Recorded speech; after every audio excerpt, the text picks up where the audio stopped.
Geneve's 75th party.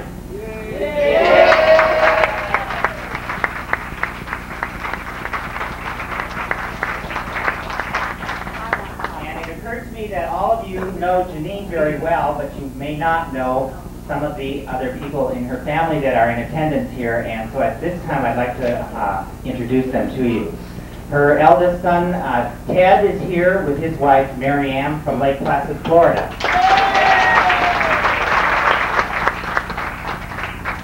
The number 3 son, David, is here with his wife, Cindy, and their 2 children, Jonathan and Kate.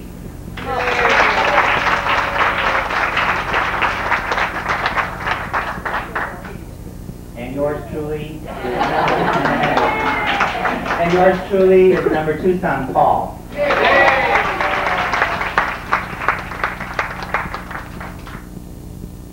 my belief that your presence here is an indication that you have found that she has done something special for you at one time or another. And because of that, I want you to enjoy this evening with her. And please come up and introduce yourselves and talk with her family as well. We appreciate that. So I think we're just about ready to go ahead and eat. And we'll go ahead and do that. And then in just after we finish eating, there are a couple of other things we've got on the agenda. So go to it.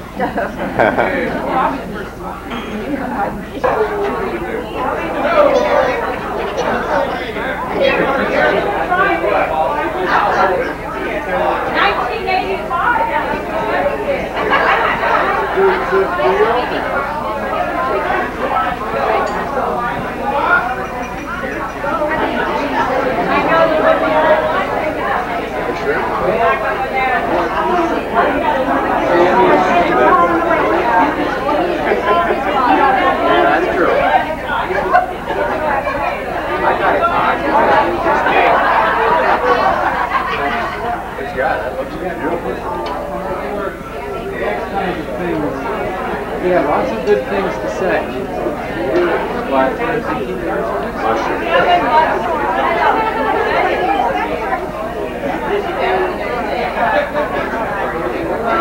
I'm going to feel like going to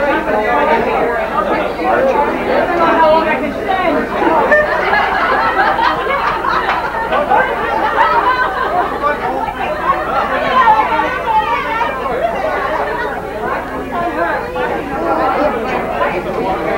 Hey, you get up and walk. You have to sing for your supper tonight, huh? I didn't see you taking any movies of me. Hey, Katie. You're sweet. Oh, don't fall. There's a step right there. I see a handsome kid.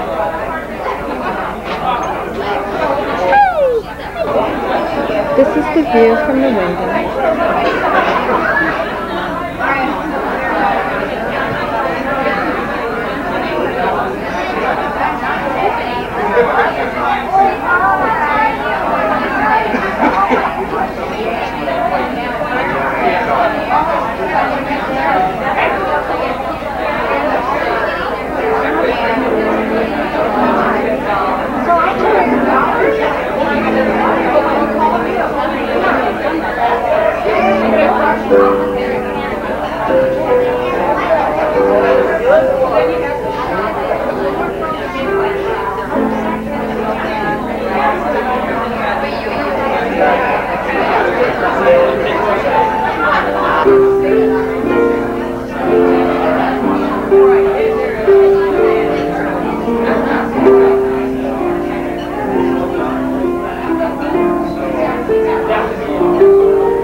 Yeah, unbelievably.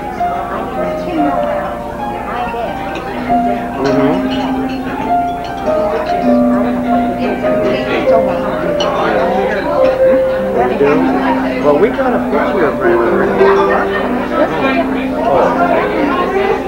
Oh.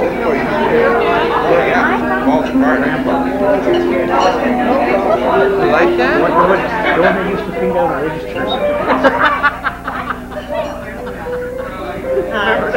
God, I remember. I'm glad. This is June, and she helped coordinate everything. Happy My mom birthday. did. Oh, this is that one. This is Brother Ted and Mary Ann. Oh, yeah. A lot of Okay. people. They're asking for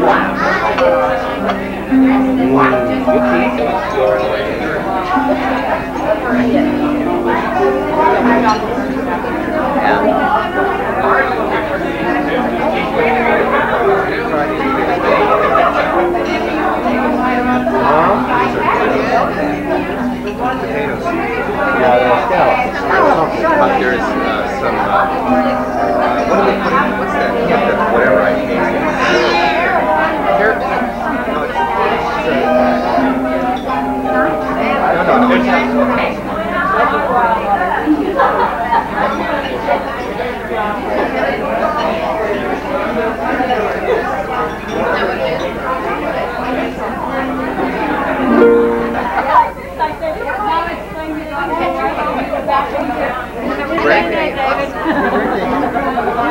Hurry up, Dad, hurry up.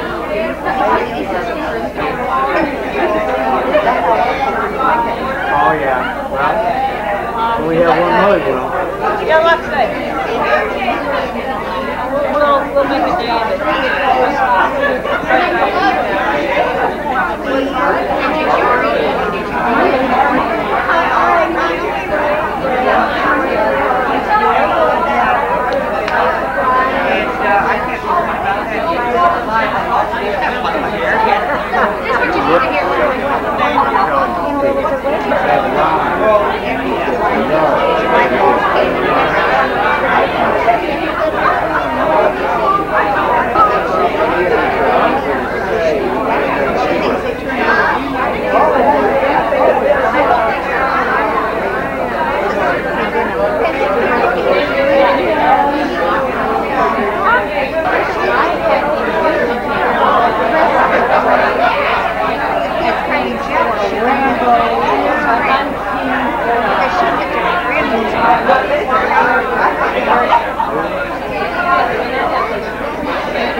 Okay, his wife's just right over here listening to everything. What the hey, right? It's on film though.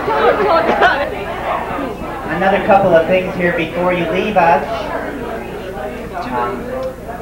I was trying to find just maybe one word that would kind of describe my mom, and I settled finally upon the definition of thaumaturge.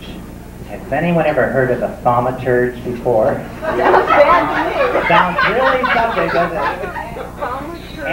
Anyway, the definition of that is one who works miracles or wonders. Right. And when I think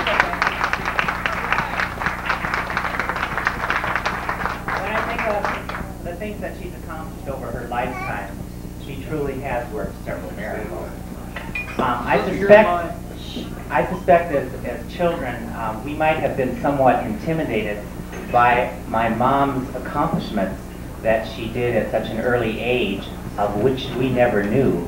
For example, to have graduated from high school at the age of 13. Whoa. And to have held her first full-time job at the age of 14. Whoa. We never knew these things. We never knew these things, of course, until later in our lifetime. I would like to present what my feelings are in a little kind of a ditty that I put together. I'd like to share that with you at this time about what I feel about 75 years. The earliest memories I seem to recall were those in pajamas as I walked down the hall. More often than not, 'twas always at night. In her bathrobe and curlers, she directed me right to that place in our home where white porcelain is fine and bare skin touches reality in a sun bare behind. And then came the war we all know as War II, with blackouts and sirens in the year 42. At age number 5, I thought all that quite frightening, and as I ran to dear Mom like a flash of white lightning. Then 10 was the year when a mom was most needed, as the doctors and nurses scurried to stop where I bleeded. And through all those weeks, Mom cheered me reflectively and promised me truly there could be only one appendectomy. Years later, when wondering the fate of my plight, Uncle Sam beckoned and called and asked me to fight. And Mom nodded her head as if to say, "It's okay, I'll see you again at the end of next May." And suddenly time, in its obscure way, began to accelerate in an incredible array of activities and events at the University MSU as I learned more of life and its intensity grew. And there she was at the end of those years with a smile and a hug that's famously dear. What a wonderful feeling to have a mom do that. And just for the record, I love her for that. She's lived many places throughout this fine nation, and like flowers, she gathers friends in true celebration. During all her excursions and travels about, she's never too busy to call and shout of some new adventure, idea, or pleasure. This mom's real charming, a genuine treasure. Now, don't want you to think she's just a pushover. She's thoroughly steadfast in ways I could name. Independent, resourceful, a spirit that's free. She moved to her own place at age 73.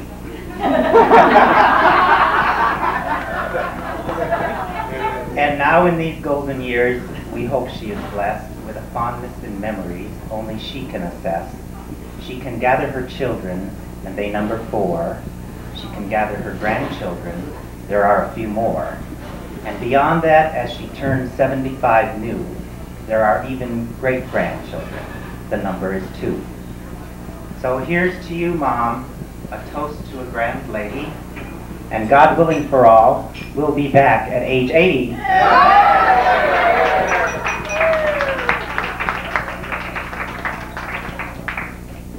And then I think Ted would like to come up and say a couple words.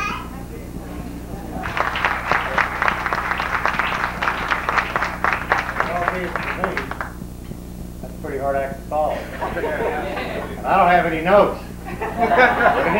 Anytime there's 10 or more people gathered, I never refuse the opportunity to talk.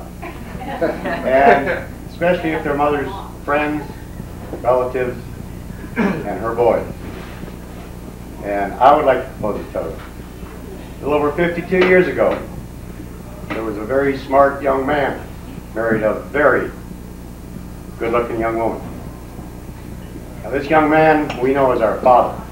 And I say he was intelligent because he married our mother. And I'll tell you what, Mom, happy 75th birthday. Yeah, cheers. Cheers. And I think now Dave would like to say something.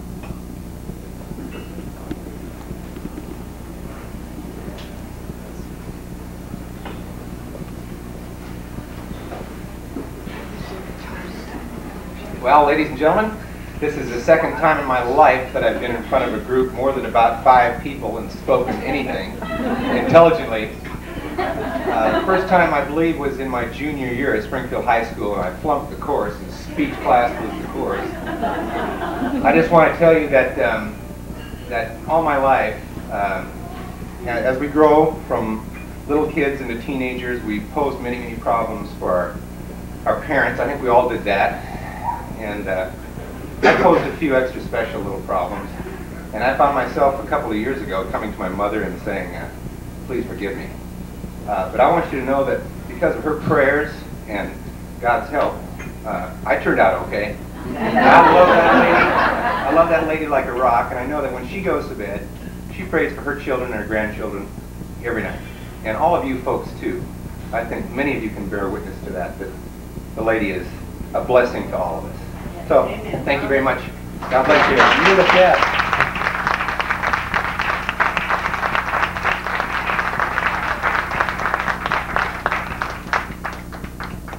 Now, I'm kind of a history buff of some sort, and so I did a little bit of research on a couple of things. And one of the things that we'd like to give our mom tonight is something that she might not even know we still have around. But we have her baptismal certificate here from 1912, and her husband's as well.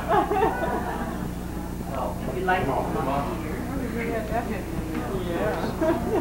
Our guys.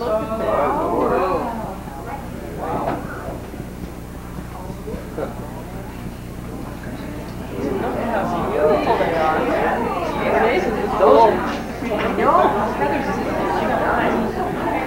And the other thing that we have, just to prove...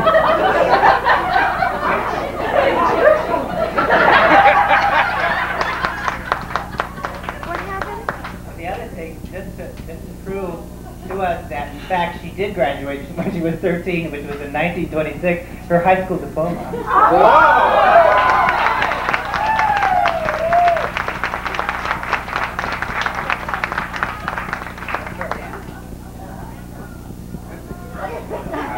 Incredible. No way! Anyway, we think she's really special, and I thank you all for coming tonight because we really appreciate your attendance. Thank you.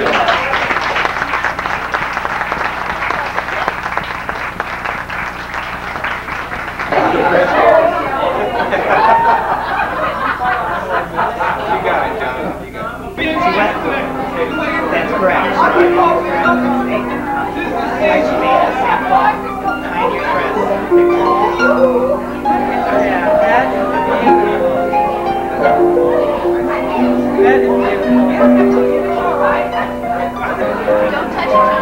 Part Swedish. Part of the biblical passage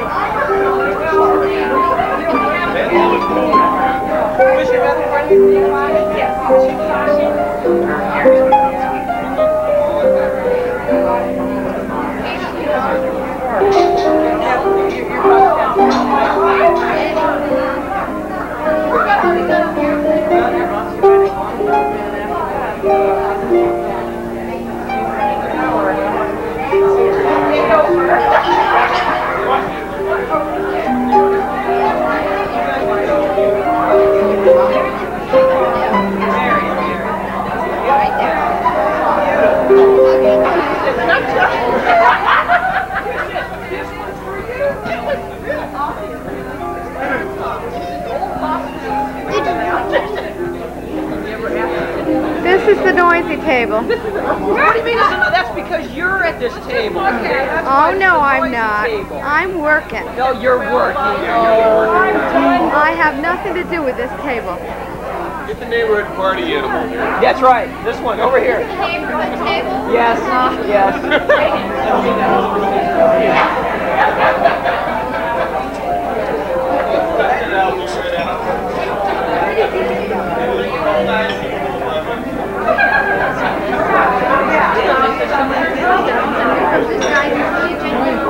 If that's the case, then people